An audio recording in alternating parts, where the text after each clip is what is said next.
দ্বিতীয় দফা লোকসভা নির্বাচনের শেষ প্রচারের কাঞ্চনপুরের গছিরামপাড়াতে আসলেন মুখ্যমন্ত্রী মানিক সাহা। এই নির্বাচনে তিপ্রামথা ও আইপিএফটি দলের সমর্থিত তথা বিজেপি দলের প্রার্থী হিসেবে রয়েছেন মহারানী কৃতি সিং দেববর্মন। আর দলীয় প্রার্থীর প্রচারে উত্তর ত্রিপুরা জেলার কাঞ্চনপুরের প্রত্যন্ত অঞ্চল গছিরামপাড়া হাই স্কুলের মাঠে মঙ্গলবার এক বিশাল নির্বাচনী জনসভা অনুষ্ঠিত হয়।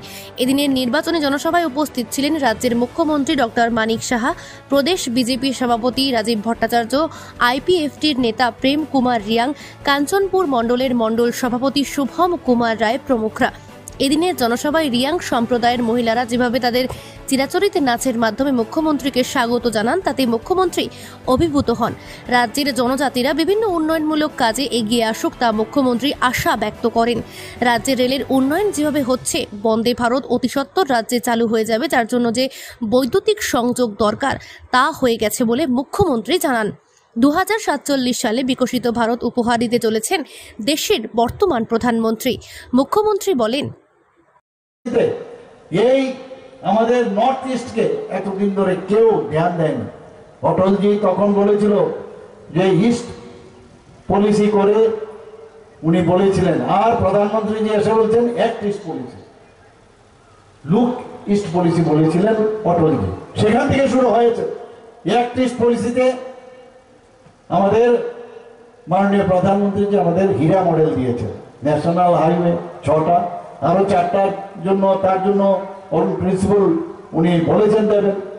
আমাদের 4টা রোপওয়ে দিয়েছে, ইন্টারনেট আমাদের থার্ড স্ট্রংগেস্ট ইন্টারনেট সারা ভারতবর্ষের মধ্যে, রেলওয়ে দিয়েছে। আমরা আজকেও আমি রেলে আসছি, এতগুলো রেল আমরা ভাবতে পারিনি। রাজধানী এক্সপ্রেস, কাঞ্চনজঙ্ঘা সব যাচ্ছে এখন ত্রিপুরার থেকে। আগামী দিনে বন্দে ভারত এখানে আসবে, ইলেকট্রিফিকেশন হয়ে গেছে। তো সেইভাবে আমাদের মাননীয় প্রধানমন্ত্রীজি আমাদের জন্য বিশেষ করে ত্রিপুরার অনেক আমরা লাভবান হয়েছি। আজকে এই যে ইয়াংদের জন্য আমরা জানি, এখানে একটু আগে আমাদের ছোট ছোট মেয়েরা এখানে ডান্স করেছে, রাম মন্দির ওখানে তৈরি হয়েছে। ওখানে আমাদের অযোধ্যাতে মাননীয় প্রধানমন্ত্রী রাম মন্দির তৈরি করেছেন। আর ত্রিপুরাতে ইয়াং যারা আছেন এখানে সম্প্রদায়, তারা অনেক আগেই এখানে রাম মন্ডলী করে রামের পূজা এখানে করে আসছেন এত বছর ধরে। এর জন্য আমি ওনাদেরকে ধন্যবাদ দেব। আমার খুব ভালো লাগলো এখানে যেভাবে ওনারা এখানে নৃত্য পরিবেশন করলেন এবং আমাদেরকে স্বাগত জানালেন। আমরা চাই জাতি জনজাতি সবাই মিললে একটা সুন্দর ত্রিপুরা, একটা মডেল ত্রিপুরা আমরা বানাই আগামী দিন। আমরা চাই সবাই একসাথে, সবকা সাথ সবকা বিকাশ আর বিশ্বাস আর তার প্রয়াস প্রধানমন্ত্রীজি বলছেন। প্রধানমন্ত্রীজি কি বলছেন আগামী দিন, যে 2047 সালে যে ক্ষমতায় আসার পর আপনারা দেখুন, এতদিন ধরে কুম্ভীরাস্ত্র আপনারা দেখেছেন, ক্রোকোডাইল টিয়ার্স আপনারা দেখেছেন। বুঝতে হবে এই বিষয়টা, যে এই সরকার মোদীজি বারবার বলছেন জনজাতিদের উন্নয়ন আমাদের করতেই হবে, তাছাড়া আমাদের দেশ উন্নয়ন হবে না। সেই দিশায় উনি কাজ করছেন।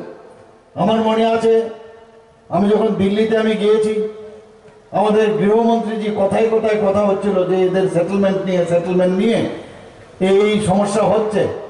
ওনার ভিতরে আমি এই ফিলিংসটা আমি দেখেছি, বলে আরে ये तो हमारे ही आदमी है भाई, उनको ठीक से हमको सेटलमेंट करना है। এই যে বলার মানে মনে হচ্ছে যে ভিতর থেকে কথা বলছে, এই হচ্ছে আমাদের নেতা, এই হচ্ছে আমাদের নেতা। বারবার আমি ডিএম এসডিএম ওনাদেরকে বলেছি যে যত তাড়াতাড়ি সম্ভব, যে বিভিন্ন সমস্যা, এত বড় একটা ঐতিহাসিক একটা চুক্তি হয়েছে, কোয়াড্রিপার্টাইট একটা চুক্তি হয়েছে, তারপর এতদিন ধরে এটাকে তাড়াতাড়ি করে যাতে ত্বরান্বিত করা যায় সেই ব্যবস্থা আমরা করেছি। মানুষ খুব খুশি এখন। আমাদের এই জনজাতি